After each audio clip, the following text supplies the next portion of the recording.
এই আবুল দাঁড়া, কোথায় গেছিলি তুই? স্যার যে কি বলতে কি খায় বলেন, সকালবেলা না আমার টাকা দিয়ে বললেন বাজার করে নিয়ে আয়, বাজার করে নিয়ে এলাম।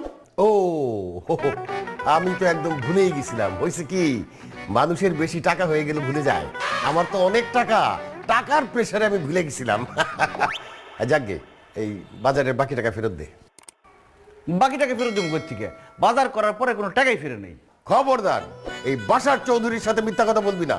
আমি নিজে তোরে হিসাব করে বাজারে টাকা দিছি, ওইখান থেকে 20 টাকা বাঁচার কথা, ওই 20 টাকা ফেরত দে। স্যার সকাল সকাল বাজার করতে গেছি তো, অনেক খিদা লাগছে, নাস্তা খাই ফেলেছি ওই টাকা দিয়ে। কি নাস্তা? তুই ছোট লোকের বাচ্চা, তুই কেন নাস্তা খাবি? নাস্তা খাবো আমরা বড় লোকেরা। যাই হোক, একটা কলা 5 টাকা আর একটা বনরুটি 5 টাকা, 10 টাকা, বাকি 10 টাকা ফেরত দে। স্যার যে কি বলেন না, দোকানদারে গিয়ে আব্বা ডাকলেও 5 টাকা